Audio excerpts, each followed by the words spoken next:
Assalamualaikum warahmatullahi wabarakatuh. Sahabat misteri yang budiman, selamat berjumpa kembali di channel 1001 Misteri.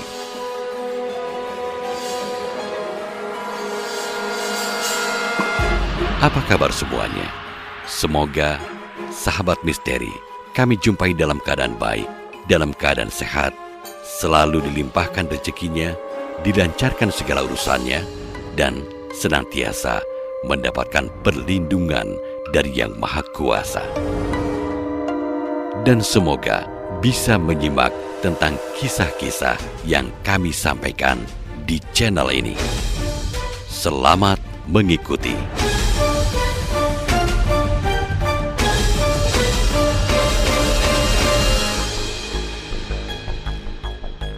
Para pecinta misteri yang budiman, di episode yang lalu dikisahkan bahwa telah terjadi sesuatu yang aneh terhadap diri Ani. Aldi dan Ranti memutuskan untuk membawa Ranti ke dalam tenda supaya Ani dapat beristirahat dan tidur. Lalu mereka berdua memutuskan untuk duduk-duduk berjaga di pintu tenda sambil mengobrol dan menceritakan tentang mimpi aneh yang dialami oleh Ani. Tidak terasa, malam pun semakin larut, dan suara-suara aneh di pinggiran pantai mulai terdengar sedikit demi sedikit. Ranti berpikir supaya tidak saling mengganggu.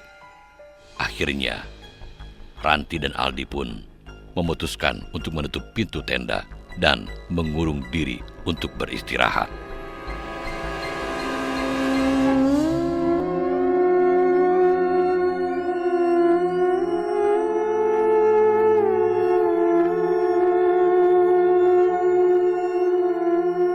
Malam semakin larut. Aku terbangun sekitar pukul 4 pagi. Saat itu kulihat Ani sudah duduk bersama Aldi di dalam tenda. Mereka sedang asik mengobrol. Temanya masih seputar cerita misteri tentang nasib teman kami yang hilang. Dan mereka juga tidak lupa mengait-ngaitkannya dengan mimpi buruk Ani.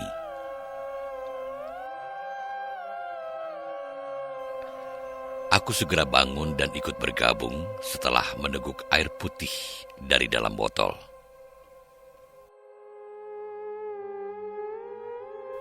"Ran, ayo duduk sini." Ani sedikit berseru memanggilku agar segera mendekat. Aku pun segera mendekat untuk menyelidik.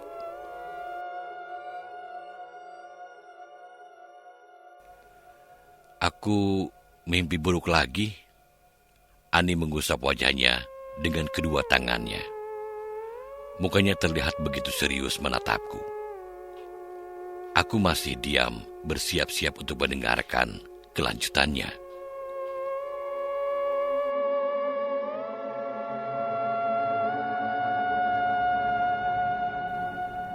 Aku dibawa oleh seorang lelaki yang berjubah putih. Laki-laki itu mengenakan surban yang panjang. Dia membawaku berjalan ke dalam hutan. Kami melewati berbagai bentuk desa yang penduduknya terlihat menyeramkan.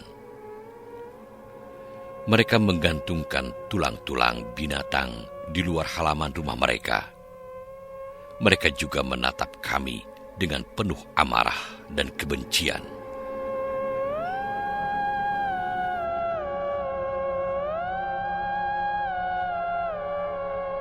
Cukup lama berjalan. Pria itu kemudian membawaku menuju ke sebuah istana yang megah.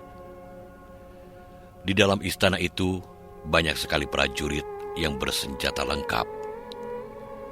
Mereka nampak kuat dan tangguh dengan pedang-pedang yang berkilauan. Ani menarik nafas untuk melanjutkan cerita.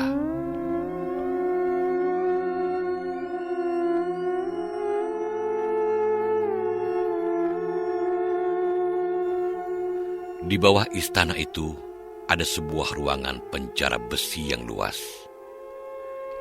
Di dalamnya terdapat banyak sekali tawanan yang berbadan kurus. Di dalam itu juga terdapat banyak sekali darah yang berserakan.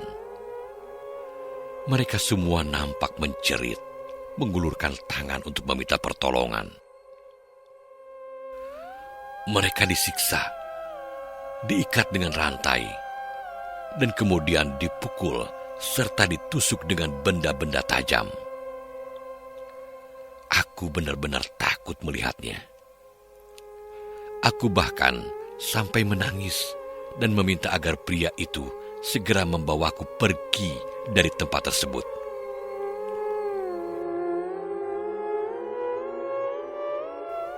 Setelah itu, kami kembali menuju istana. Di istana itu, kami bertemu lagi dengan seorang lelaki yang mengenakan pakaian kerajaan. Pakaian itu sungguh indah dan menawan. Aku menebak bahwa benangnya itu adalah benang yang paling terbaik yang pernah kulihat. Itu adalah sutra. Belum selesai sampai di situ. Pria itu juga mengenakan mahkota yang terbuat dari emas dan permata. Barulah aku tahu, ternyata pria itu adalah seorang raja. Akan tetapi, ada yang aneh menurutku. Entah kenapa, raja itu tampak bersedih sambil mencium dan memeluk sesuatu yang ditutup dengan kain. Setelah kudekati, ternyata itu adalah tubuh seorang anak kecil yang sedang terbaring. Yang paling mengherankan lagi ialah, ternyata anak kecil itu tidak bergerak sedikit pun. Wajahnya putih dan pucat.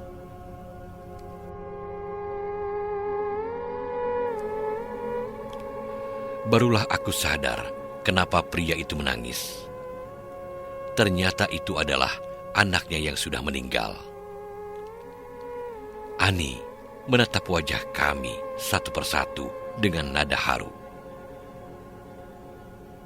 Aku masih terdiam penasaran, sedangkan Aldi tampak tak terlalu kaget mendengarnya.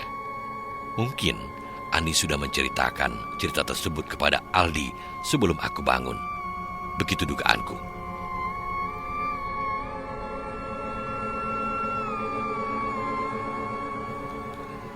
Setelah berhenti beberapa detik, Ani menarik nafasnya dan kemudian mulai melanjutkan ceritanya.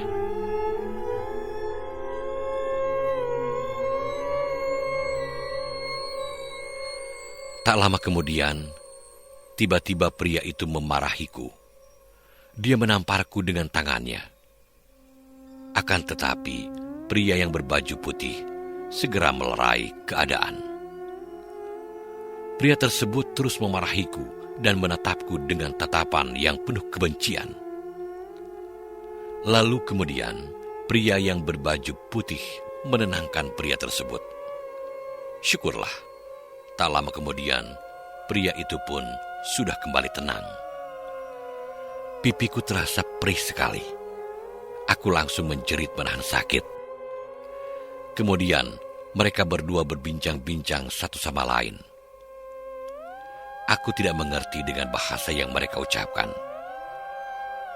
Tak lama kemudian, pria yang berbaju putih segera membawaku pergi setelah mengambil sesuatu dari tangan pria yang kusebut raja tersebut.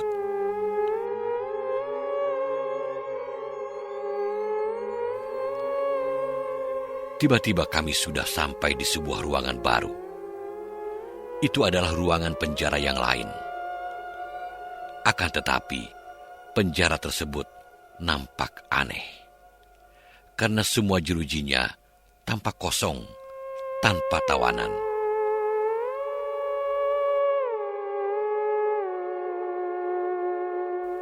Kami terus berjalan melewati lorong, hingga sampailah kami pada sebuah ruangan. Aku mendengar ada suara jeritan. Suara itu merintih-rintih menahan sakit. Kami terus berjalan di ruangan tersebut. dan bertemulah kami dengan sebuah ruangan kecil yang dijaga oleh sekitar 6 prajurit yang bersenjata lengkap. Lalu pria berbaju putih mengeluarkan benda kecil dari bajunya, dan kemudian memperlihatkannya kepada para prajurit tersebut. Tiba-tiba saja, para prajurit itu memberikan kami jalan dan juga membukakan pintu jeruji. Sementara pada saat itu aku masih belum tahu apa yang ada di balik sana. Ani berhenti sejenak untuk menarik nafas.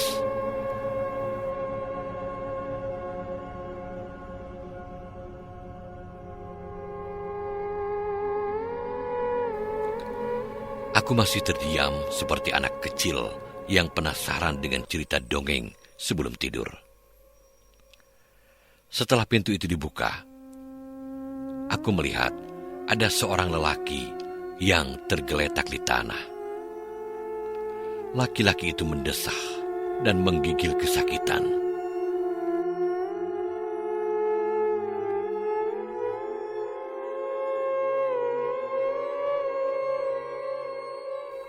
"Oh Tuhan, Abin!" Aku berteriak histeris setelah melihat wajah pria tersebut. Ternyata dia adalah Abin, temanku yang hilang. Kondisinya lemah. Dia tak berdaya lagi membuka mulut untuk berkata-kata. Bibirnya mengering. Kerongkongannya naik turun seperti orang yang sedang haus. Sekujur tubuhnya penuh luka dan darah. Tangan dan kakinya diikat dengan rantai yang besar. Aku menangis sejadi-jadinya. Aku bahkan sampai berusaha untuk membuka rantai tersebut. Namun aku tidak bisa membukanya.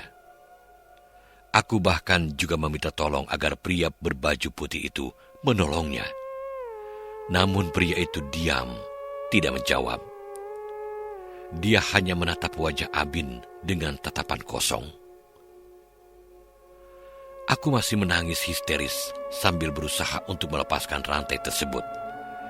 Namun aku benar-benar tidak bisa melakukannya.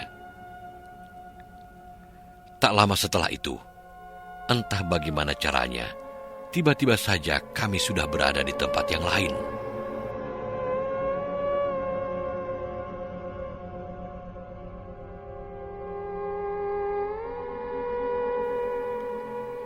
Mimpiku ini aneh sekali. Aku seakan terlempar begitu saja dari suatu tempat ke tempat yang lain. Ani memasang wajah bingungnya. Aku yang mendengarnya juga tak kalah bingung. Alis mataku ini bahkan sampai naik dan berkerut. Ani kembali bercerita.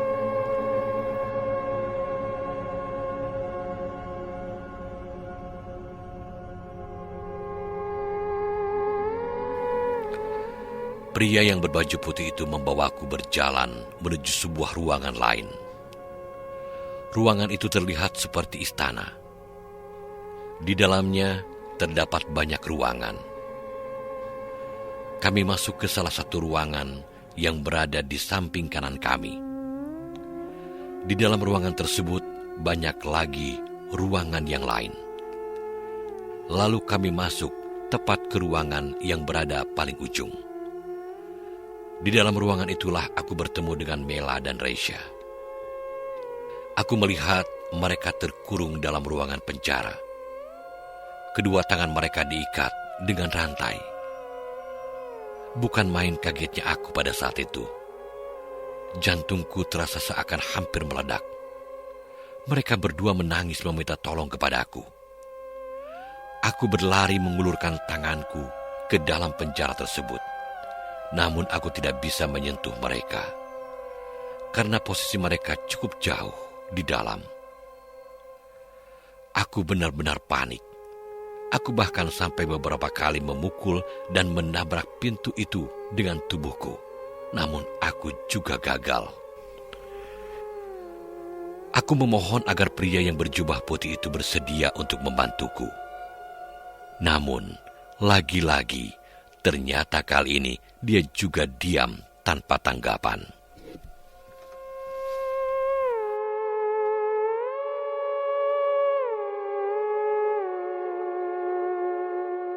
Setelah itu, pria yang berjubah putih itu membawaku pergi dari tempat tersebut. Aku sempat memberontak untuk menolak. Akan tetapi, entah bagaimana caranya, tiba-tiba kami sudah berada di istana tempat pertama kali aku bertemu dengan raja. Ani bertutur dengan ekspresi bingung.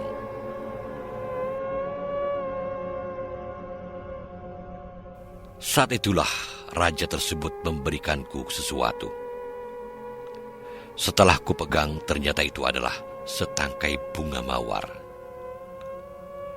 Pada saat itu, sebenarnya aku masih bingung dengan apa yang terjadi. Akan tetapi, pria yang berjubah putih itu kembali membawaku pergi. Aku sempat merasa kesal padanya. Namun kini, kami sudah berada di hutan tempat pertama kali aku bertemu dengannya. Pria itu mengambil bunga mawar itu dan kemudian menancapkannya di tanah. Setelah itu, barulah untuk yang pertama kalinya dia berbicara denganku.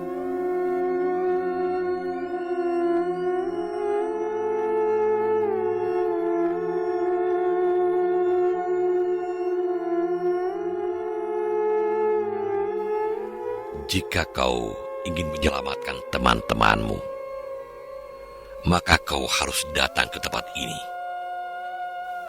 Ambillah setangkai bunga mawar ini.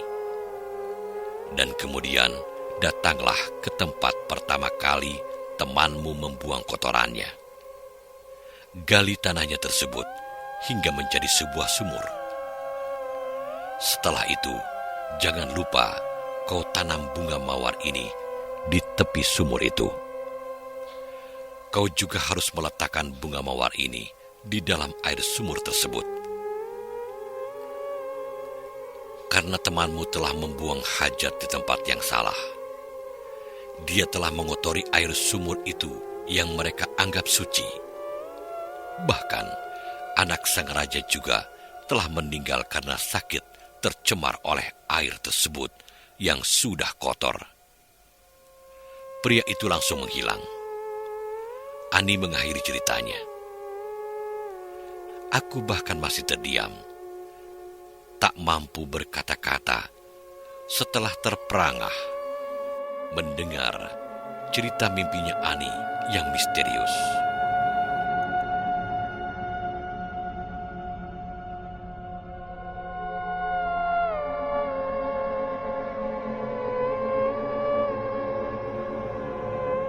Jam sudah menunjukkan hampir pukul 6 pagi. Kami segera bergegas menyiapkan sarapan. Rencananya, setelah itu kami akan pergi mencari tempat bunga mawar yang dimaksud di dalam mimpi Ani. Sekalian juga pergi mencari teman-teman kami yang sampai sekarang belum juga kembali. Matahari sudah terbit. Perlahan-lahan, ia mulai bergerak pelan naik ke langit. Itu adalah hari yang ketiga kami berada di sana. Sekitar pukul 7 pagi, kami sudah mulai berjalan memasuki hutan. Sebelum berjalan lebih jauh ke dalam hutan, Aldi membawa kami ke tempat ia menemani Abin di malam itu.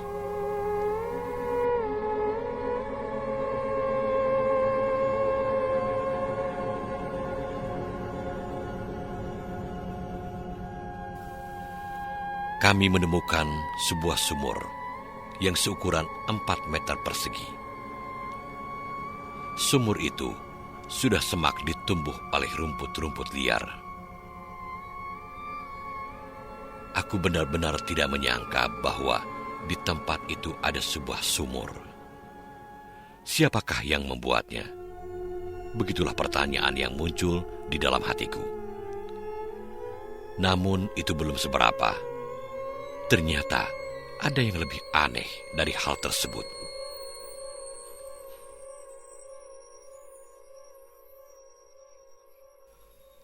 Lihat itu, Ikan-ikannya mati semua. Aldi bahkan sampai mengangkat salah satu tubuh ikan yang mengapung di sumur.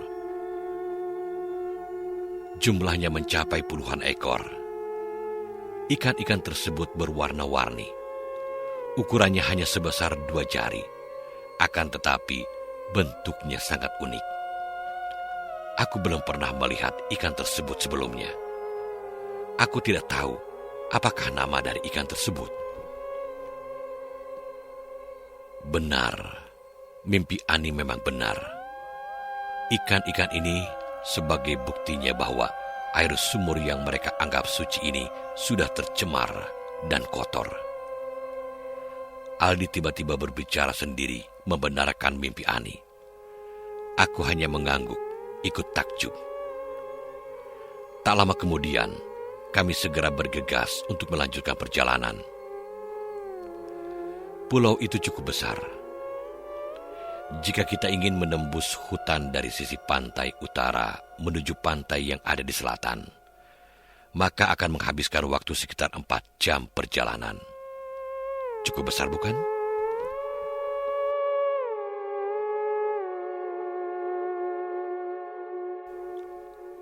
Aldi memimpin perjalanan. Pohon-pohon raksasa tumbuh di sepanjang jalan. Daun-daunnya yang rindang membuat cahaya matahari terhalang sampai ke tanah. Burung-burung ribut saling berkicau menyambut pagi. Hutan yang ada di pulau itu begitu lebat dan indah jika dilihat pada siang hari. Namun, pada waktu malam hari, jangan salah, tempat ini mendadak berubah menjadi tempat yang suram dan menyeramkan. Ada begitu banyak keanehan di sini.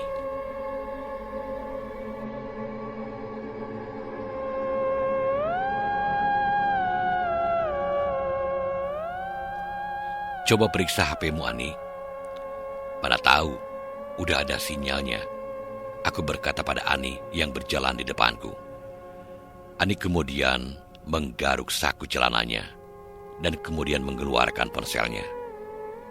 Setelah beberapa detik kemudian, dia pun menjawab perkataanku. Gak ada. Ani kembali menyimpan ponselnya. Kita cari saja tempat yang agak tinggi.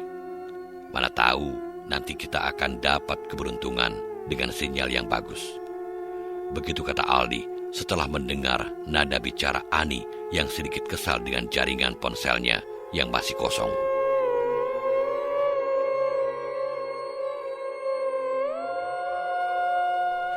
Kami terus melanjutkan perjalanan.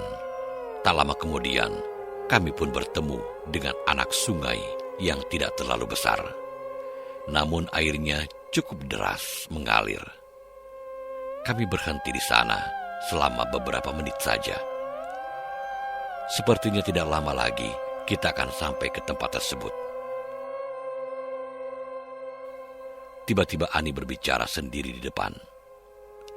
Kali ini dia yang memimpin perjalanan. Aku sedikit lega mendengarnya, karena aku sudah cukup lelah menempuh perjalanan yang cukup jauh dari pantai. Kami sudah hampir 3 jam berjalan kaki. Tiba-tiba kami menemukan sesuatu di jalan. Hei, ini kan sandalnya Mela. Aldi mengangkat benda itu ke arah kami. Aku langsung menoleh untuk menyelidik. Ya ampun, iya itu punya Mela. Aku menjawab dengan nada yang sedikit kaget. Itu ada lagi. Ani mengarahkan telunjuknya ke arah beberapa meter di depan. Aku dan Aldi sontak menoleh. Ya ampun, aku kaget dan juga heran. Entah kenapa Mela meninggalkan kedua sandalnya di jalan. Apakah yang sedang terjadi? Begitulah pertanyaanku dalam hati.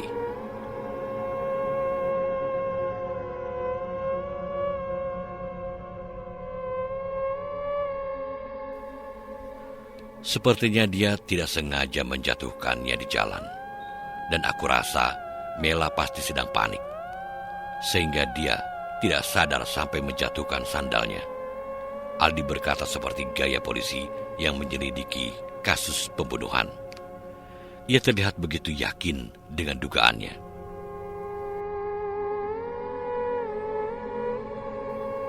Mila, Resya, aku berteriak memanggil mereka. Semoga saja mereka bisa mendengar suaraku. Aldi juga turut memanggil, namun tidak ada juga yang menjawabnya. Sepertinya mereka sudah tertangkap. Ayo, cepat kita cari tempat bunga mawarnya.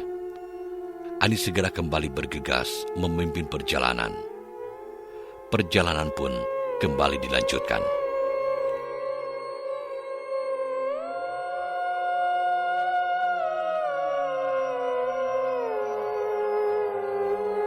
Beberapa lama kemudian, kami tiba di sebuah tebing yang setinggi 6 meter.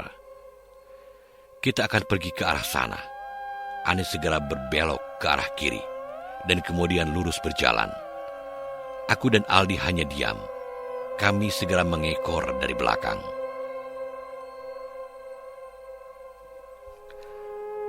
Kami tiba di sebuah lereng bukit.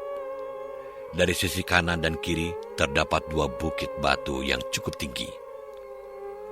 Untuk naik dan mencari sinyal ponsel ke atas sana, sepertinya kami harus berpikir 2 kali. Karena batu-batunya sangat terjal dan nampak begitu tajam. Kami pun memutuskan untuk mengurungkan niat memanjatnya. Di sana banyak pohon-pohon beringin besar yang tumbuh di sepanjang jalan.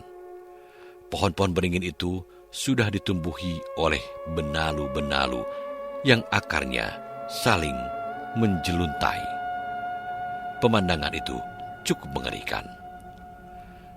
Tiba-tiba muncullah beberapa ekor beruk yang cukup besar. Beruk-beruk tersebut hanya menatap kami dari atas pohon. Tingkah mereka aneh sekali. Mereka mengikuti kami kemanapun kami pergi. Yang lebih anehnya lagi, beruk-beruk tersebut tidak bersuara sedikit pun. Aku mulai merasa takut. Ani, apakah kita nggak salah arah? Aku bertanya dengan nada yang separuh ragu. Ani menggelengkan kepalanya, seakan yakin dan mantap dengan arah tersebut. Sedangkan Aldi sibuk mengusir beruk-beruk aneh yang bertengger di atas pohon-pohon beringin. Kami terus berjalan melewati pohon-pohon beringin tersebut dengan hati yang separuh takut dan ragu. Hingga akhirnya kami pun berhasil melaluinya dengan selamat tanpa gangguan sedikit pun oleh beruk-beruk aneh tersebut.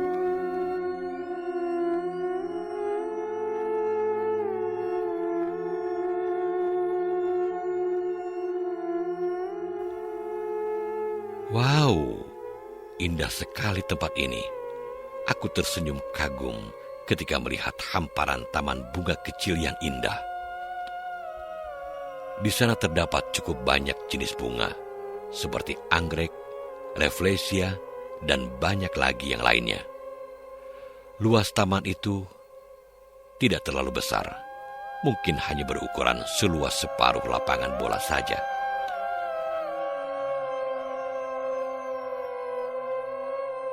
Apakah di sini tempatnya? Aldi bertanya, separuh menyelidiki kepada Ani. Ani terdiam sesaat, seperti orang yang sedang berpikir untuk mengingat sesuatu. Bukan. Di sana. Ani mengarahkan telunjuknya ke ujung taman. Sepertinya arah tangan Ani melewati taman tersebut. Akan tetapi, itu tidak terlalu jauh. Mungkin hanya sekitar 100 meter di depan sana. Kalian tunggu di sini, biar aku sendiri yang akan mengambilnya. Begitu kata Ani kepada kami. Loh, kok gitu? Kami ikut juga. Nanti kamu kenapa-kenapa gimana? Aku sedikit memprotes karena tidak setuju dengan kata Ani. Begitupun Aldi. Dia bahkan tampak sempat menaikkan alis matanya, sedikit terkejut.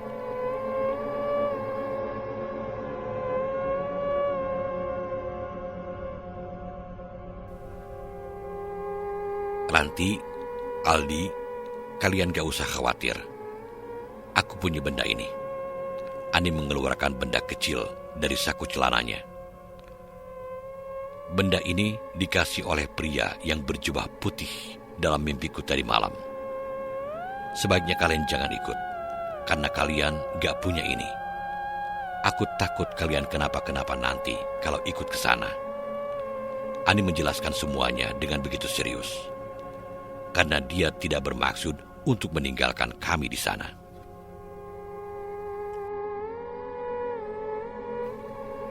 Kami pun tidak bisa berbuat banyak selain daripada menuruti kata Ani.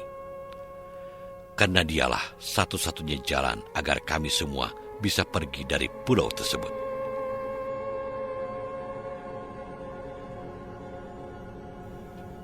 Kalian tunggu saja di sini ya. Jangan kemana-mana sebelum aku kembali. Ani memelukku dan kemudian pamit pergi meninggalkan aku dan Aldi.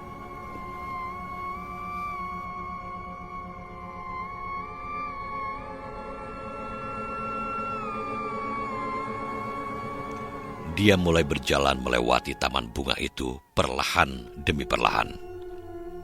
Hingga akhirnya dia pun menghilang di balik semak-semak yang berada di ujung taman. Kini tinggal aku dan Aldi yang duduk manis di hamparan bunga-bunga yang indah.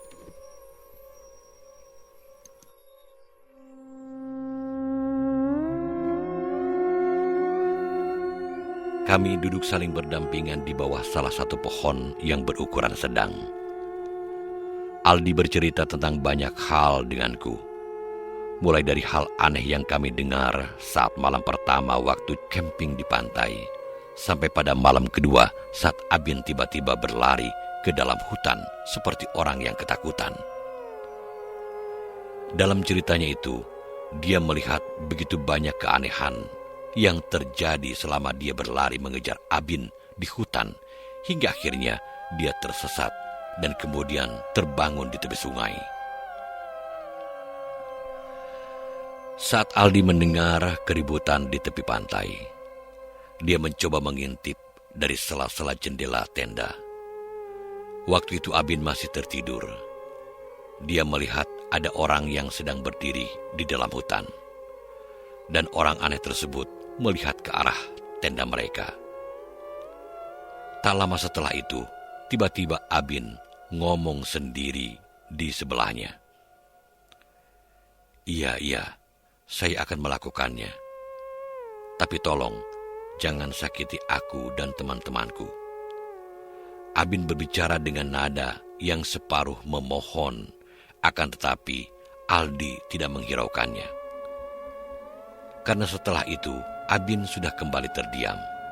Dan anehnya lagi, saat Aldi mengintip lagi keluar, orang aneh yang berdiri di hutan sudah menghilang entah kemana.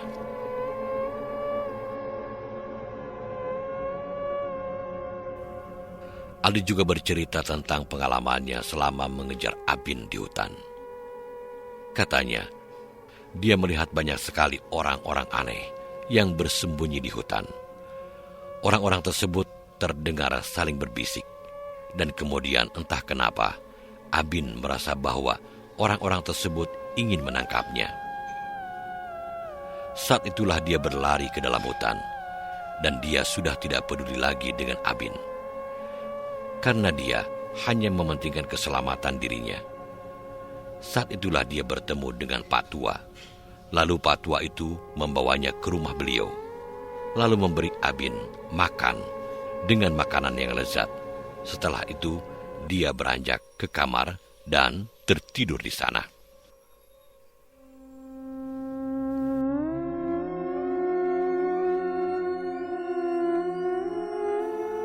Jam sudah pukul 12 lewat, siang hari. Udara di hutan terasa sejuk. Sudah hampir 1 jam kami duduk di sana, bercerita tentang banyak hal, namun Ani belum juga keluar menemui kami. Ini buat kamu. Tiba-tiba Aldi memberiku setangkai bunga yang indah. Warnanya merah. Entah kenapa pula, tiba-tiba saja aku menjadi gugup seketika. "Terima kasih," begitu kataku dengan nada suara yang separuh hilang. Aku bingung, padahal tadi kami ngomong dan bercerita panjang lebar dengan begitu akrab. Akan tetapi sekarang, kok situasinya mendadak berubah. Aku merasa tersipu dan malu. Aku bahkan sudah menduga bahwa pipiku itu pasti akan memerah. "Kamu malu ya?" Aldi tiba-tiba melempariku dengan pertanyaan yang membuatku semakin gila. Aku bahkan tidak tahu harus menjawab apa. Aku hanya senyum-senyum dan kemudian menggelengkan kepala. "Tuh, kok wajah kamu memerah?" Aldi tertawa kecil menatap wajahku. Aku langsung kaget dan berusaha untuk menyembunyikannya. Enggak kok. Kenapa juga malu? Kamu aja tuh yang... Kok nadanya gitu sih?" Hahaha. Aldi semakin tertawa lebar, sementara aku malah mati kutu. Tak bisa kupungkiri lagi, Aldi adalah seorang pria yang tampan. Senyumnya membuatku luluh. Apalagi saat dia memberikan bunga kepadaku. Rasanya dunia ini hampir runtuh menimpaku.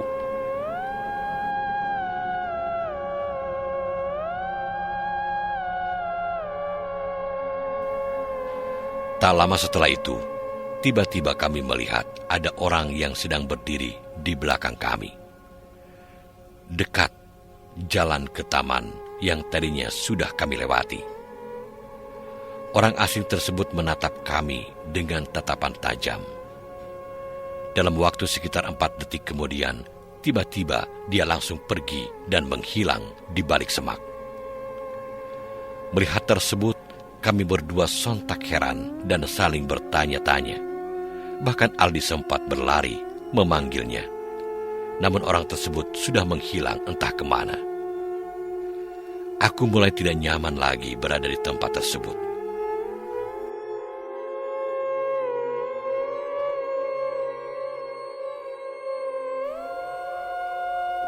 Tiba-tiba, hawanya terasa berubah menjadi menyeramkan. Namun Ani belum juga kembali. Jangan-jangan dia juga sudah menghilang. Begitulah dugaanku. Aku mengajak Aldi untuk menyusul Ani dan mencarinya. Karena rasanya sudah terlalu lama Ani pergi dan belum juga kembali sampai sekarang. Aldi setuju dengan ajakanku tersebut. Kami segera bergegas dari tempat itu menuju ke arah Ani berjalan. Kami mulai keluar dan meninggalkan taman tersebut.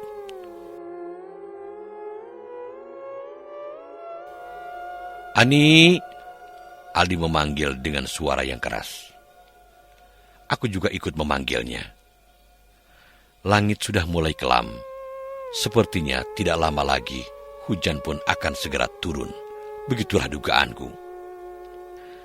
Kami berhenti di tebing sebuah dinding tebing yang tinggi menjulang ke langit. Tingginya sekitar puluhan meter. Dinding tebing tersebut ditumbuhi oleh rumput-rumput liar dan juga lumut. Kami duduk di sana selama beberapa menit. Kami duduk membelakangi tebing. Benar kataku, kini gerimis sudah mulai turun dari langit.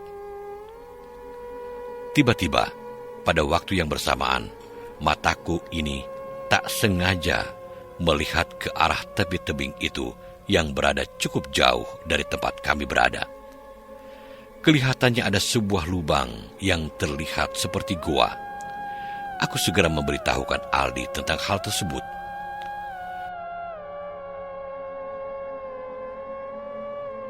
"Aldi, lihat, di sana ada gua." Aku mengarahkan tanganku untuk menunjuk. Aldi langsung menoleh, dan dia pun juga melihatnya. "Ayo cepat, kita berteduh di sana." Hujan semakin lebat. Aldi menarik tanganku, dan kemudian membawaku berlari. Aku pun ikut berlari bersamanya menuju gua tersebut. Kami langsung masuk ke mulut gua. Kami hanya berteduh di mulut gua, karena kami tidak berani masuk ke dalam gua tersebut.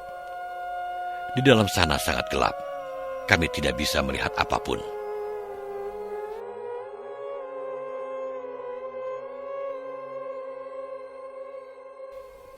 Luas gua tersebut cukup besar. Aku sempat mengukur luas mulutnya itu lebih kurang sekitar 7 meter. Akan tetapi, aku tidak tahu seberapa panjangkah gua tersebut. Itu masih menjadi tanda tanya. Aku hanya bisa menduga bahwa gua tersebut lebih panjang dari 50 meter ke dalam. Itu hanyalah perkiraanku saja.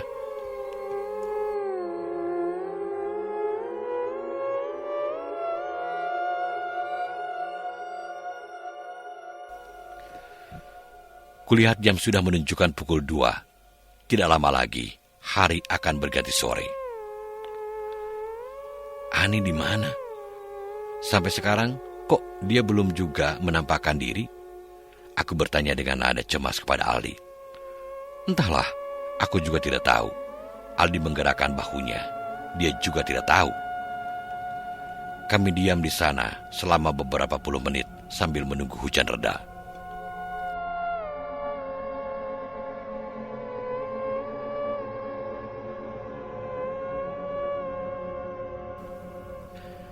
Tiba-tiba, ada suara aneh yang kami dengar dari dalam gua tersebut. Suara itu terdengar seperti suara pekikan panjang. Sontak saja kami langsung bangun dari tempat duduk karena terkejut. Tak lama kemudian terdengar lagi seperti ada bunyi batu yang runtuh di dalam sana. Jaraknya cukup jauh di dalam, namun kami merasa sedikit takut. Hingga kami memutuskan untuk menyingkir sedikit dari mulut gua untuk berjaga-jaga.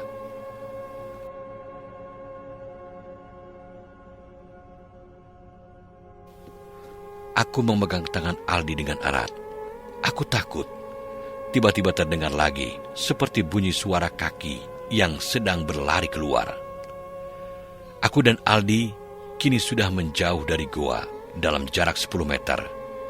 Kami bersiap-siap untuk melarikan diri.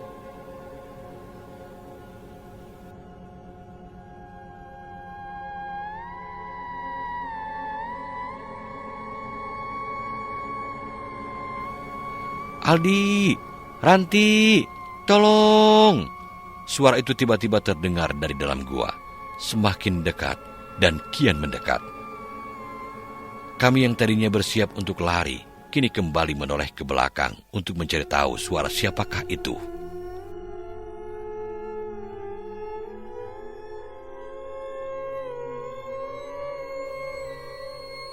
Lalu muncullah seseorang dari dalam gua tersebut sambil berlari. Kami hampir saja tidak mengenali siapa orang tersebut, karena tubuhnya berlumur lumpur hitam.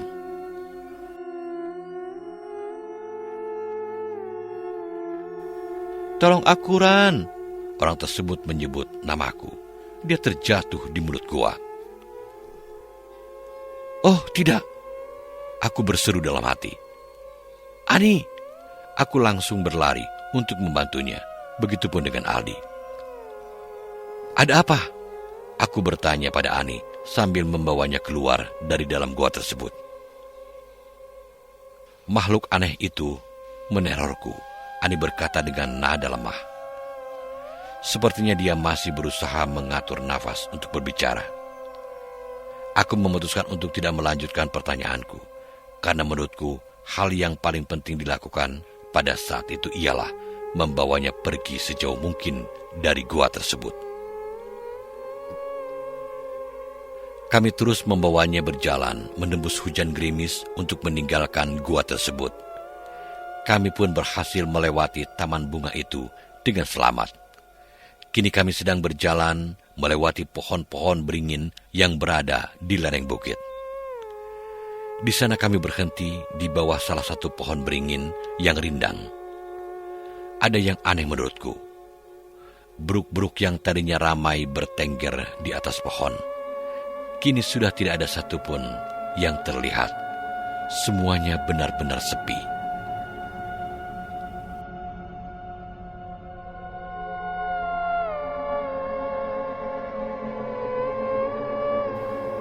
Gerimis masih turun dengan nada suara yang lembut.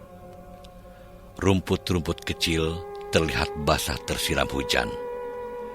Sesekali suara petir juga terdengar bergemuruh di langit.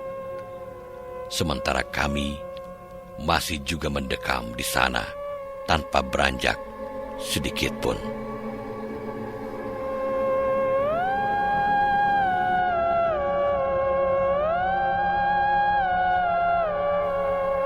Para pecinta misteri yang budiman, bagaimanakah kisah selanjutnya? Tetaplah setia di channel 1001 Misteri. Sampai jumpa.